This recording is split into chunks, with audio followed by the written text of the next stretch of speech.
Hello, here is my review for the DC Multiverse Bank Robber Joker by McFarlane Toys. It's a really fun figure based off of one of my favorite scenes in The Dark Knight, so I just had to get it. So let's jump right into the detail. Looking at the detail, the clown head looks really, really nice. The paint looks really good, and you can actually see his eyes under there. You turn to the back, you see his green hair. Nothing really on the back. The suit, the front, we have this white shirt.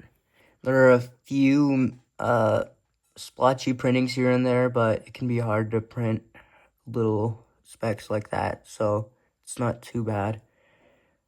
And he's wearing a suit, and he's got these boots that are pegged, so you can put him in one of his accessories, which is a stand. So yes, the detail of the figure is really exciting. Now let's get into the articulation. Starting off at the head, where he has a double ball joint and a full rotation. It's really nice. His arms can lift up that high, and they have a full rotation. Pretty good. And he has a bicep swivel. And he has pinned, double jointed elbows that can go up very, very far. Very nice.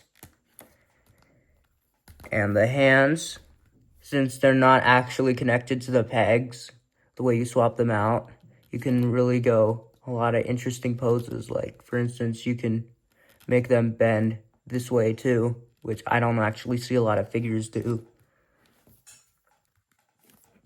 And he has a really nice range of movement in his torso. He can crunch. He can arch his back incredibly far. And it looks really nice while it does it. The rubber parts on this figure are really, really nice. His legs can lift up that far and back that far. And they can go side to side like that. His knees, beautifully hidden. From a distance, you really couldn't see them. Some McFarlane figures don't do this well at hiding the knee joints, but pinned, double jointed knees go up that far. Looks really, really nice. And when you go to his legs, there's like a little kind of bendy little ball joint there. It's kind of creates a clicking noise like that, so it's kind of painful to move. And he has a bend at the toe, so he can do a walking pose. So this figure's got pretty standard articulation, but it gets the job done. And it's not like the Joker's a character like Spider-Man or the Prowler or Captain America or Batman, where he is moving around all the time. I mean, if you wanted a more comic book style Joker, there are definitely ones that can pull off those zany poses. But because of the realistic nature of the Joker from The Dark Knight, you don't need to pull them off. So I think that the articulation works perfectly well with this figure. For accessories, he first comes with the unmasked Heath Ledger Joker head that looks really nice. It's not like Hot Toys quality or anything, but it's definitely Heath Ledger. Looks really, really good, and I think it's a really fantastic head sculpt. He also comes with hands. One fist hand for his left hand, and one trigger hand for his right hand. Never came with any guns, but McFarlane Toys, they usually don't come with guns unless it's a figure like the Batman Year 2, where the gun was pretty much essential. And he comes with the stand I talked about earlier with the DC logo. And he has a collectible trading card, like all figures, showing the mask. Really nice looking. The Joker Bank Robber from The Dark Knight. And it has a description on the back. No name strikes terror into the hearts of Gotham City's citizens quite like the Joker. In a city overrun with larger-than-life villains, the always-laughing villain stands alone.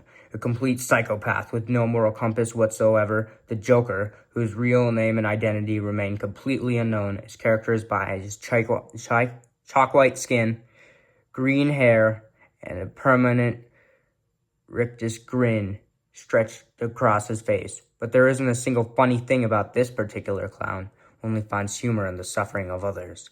Ooh, that was pretty deep. And lastly, kind of an accessory, but This head is mostly hollow, so if you wanted to, you can put the Heath Ledger head on.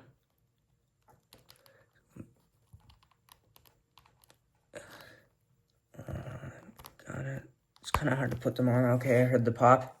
And if you put grabby hand on, his left or right hand, you can actually slide it over, and it looks kind of like he just took the mask off like that. So if you do your best to hide the hair at the back, then you can actually create a pretty cool looking pose. Like, I believe that what doesn't kill you simply makes you stranger. Hey, Joker, no freaky. Obviously, the final question, would I recommend this figure? Heck yeah. It's a great scene from a great movie, and this figure captures it perfectly. Honestly, this scene got me right in the moment for The Dark Knight, and seeing this figure always gets me right in the moment. I always feel like, yeah, I'm ready to watch this when I look at this figure. Great, great figure. Great, great movie. Definitely pick it up. Pretty affordable too. I know that there's a lot of Jokers McFarlane made and Jokerized figures, but this one's kind of special, and it's my first Joker figure. So, yeah, definitely get this if you love The Dark Knight.